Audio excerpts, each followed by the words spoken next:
What's up guys, thank you for stopping by, welcome to the Surfing Connoisseur. Given that you've chosen to click on this video, you probably don't need me to tell you that we are destroying this world, not just as surfers but as humans. Here's a few ideas on how we can reduce our impact as surfers.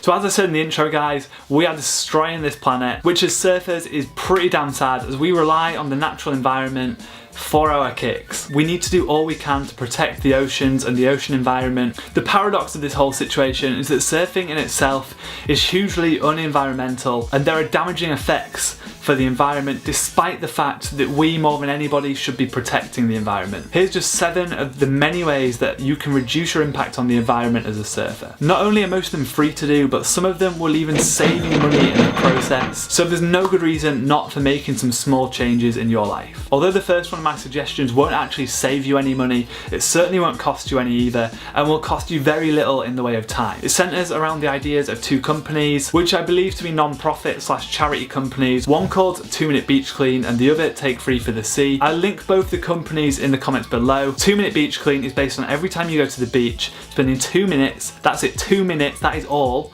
picking up some rubbish, removing it from the beach, putting it in the bin, your car, doing whatever. Take Free for the Sea is very similar, that every time you go on the beach, you take 3 pieces of litter away with you. I myself run on the mantra of that I don't walk past a piece of litter on the beach that I have a hand free to pick up without picking it up. So basically, yeah, the whole concept is we are cleaning up for the people who can't be asked to. Surfing is seen as quite a cool thing to do nowadays, and if people, young kids in particular, see surfers young people in particular see surfers cleaning up their own environments like this, I think it'll have a really positive impact on people who aspire and look up to surfers and things like that. You can even take this into other hobbies such as skating, for example. When you go to your skate park, if there's mess there that other guys have left, why not take 2 seconds to clean it up for them? If you're a surfer and you see plastic around, once that's in the wind and stuff, it's only going to end up one place. It's going to blow and blow and blow until it ends up in the ocean. I can already hear the YouTube keyboard warriors type in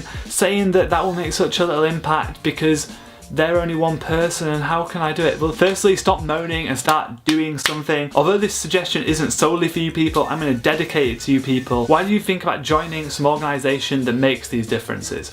There's various organisations out there. There's so many organisations out there which are focused on improving the environment. I'm not here to advertise any organisations in particular, but I do want to give you guys an idea of where to look. Now do your own research, look into what all the different companies do, and obviously pick the one that's closest to your heart. The 2 that spring to mind are Surfers Against Sewage, which is a UK based charity whose aim is to clean our oceans basically. They do it through various methods. I'll link them in the description below. There's also Surfrider Foundation, who I know much less about, but I believe are a similar sort of equivalent in the United States. But there's no reason why you can't join one of these organisations and be picking litter up off the beach. I also want to mention Sustainable Surf, which is an organisation out there who focus on making the surf industry and more the commercial element of it more sustainable, using sustainable products and being cleaner basically. This leads me nicely on to my next point, which is buying environmental hardware. We rely heavily on equipment as surfers to do what we love. Without our boards, our wetsuits, our fins, our leashes, we simply couldn't do what we love. However, these are a huge part of the problem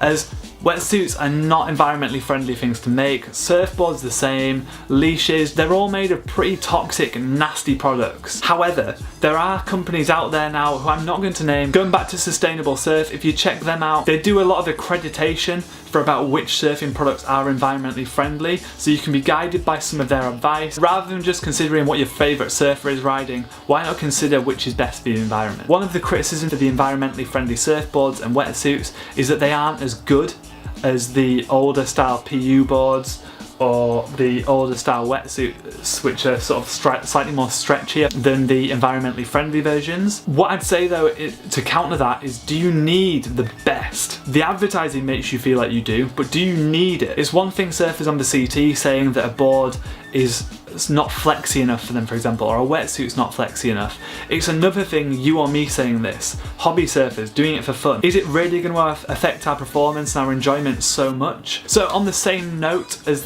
buying environmental hardware is supporting good companies. What I mean by that is like clothing, for example. There are loads of surfing companies out there now that all have different things they focus on. I dare say, myself included, most of us are swayed by sponsorships of people and posters and videos they put out, and it's another thing where I think we need a shift in our conscious thought pattern to start concentrating on what that company and that product does for the environment. Not only can you then feel good wearing what you're wearing, but you can also be proud of the fact that you're supporting a company which is supporting the world and the environment we live in. So if you really want to go hardcore on the product purchasing side of things, my next two suggestions are for you. The first one is buy second-hand. Obviously, the more of these harmful and hurtful products we make, the wetsuits, the surfboards, the worse that is for the environment.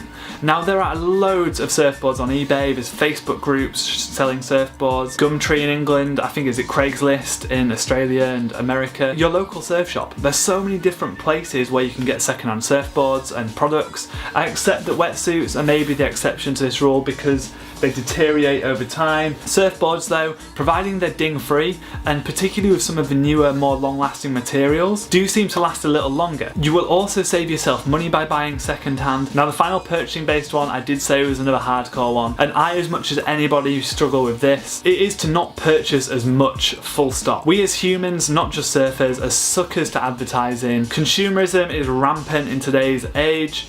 Do I really need these free surfboards behind me when two of them are pretty much for the same conditions and very similar boards? No, probably not. Do I really need loads of different sets of fins? No, probably not. Do I fall foul of the advertising that tells me I need these things? Yes, definitely. By being conscious of this though, we can start taking steps to not be so swayed by the advertising. So next time you go to buy a product, ask yourself, do you really need it? There's a saying that goes along the lines of that if something's being advertised for, you don't need it. Look at the things in the world that we need. They don't advertise for those things because you need them. You're going to buy them regardless. I don't want to be that boring person that's telling people not to buy things with their own hard-earned money, so please don't take it as me preaching in that way. But next time you go to make a purchase, just consider, do I need this? I do think myself personally, since I've started trying to introduce this approach to life, I've definitely cut down my purchases. I hope you guys can't hear the rain right now. It's really chucking it down though.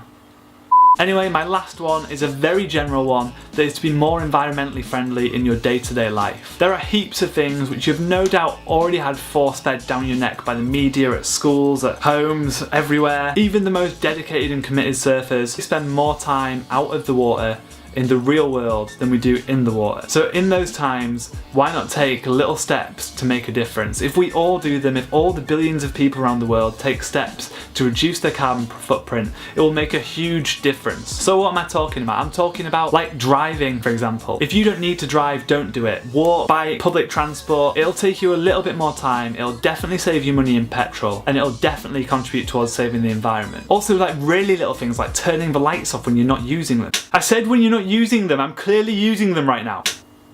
That's better. But yeah, no, on a serious note, these things are really, really small changes that on your own will make a small difference. But collectively, if we all do these things, it will make a big difference. And it's very easy to sit back and say, well, I won't make a difference, and how can I help towards do this? There's no point, that person's not doing it, this person's not doing it. That's really easy to do, and if you want to do that, sit back and do that. But this world is going downhill at the moment, and let's face it, it's not the world that's going to suffer, it's us humans who rely on it. If you'd rather be on the side of the fence which are sat there doing nothing while Rome burns, do it. But I know I personally would feel much better doing something. However little and however small these things are, I would much rather be that person that said, well, I tried. So on that note, guys, I'd love to know what and if you are doing to help the environment, whether that be as a surfer or in your everyday life. The topic of environmentalism, which is very close to my heart, I definitely want to consider on this channel again.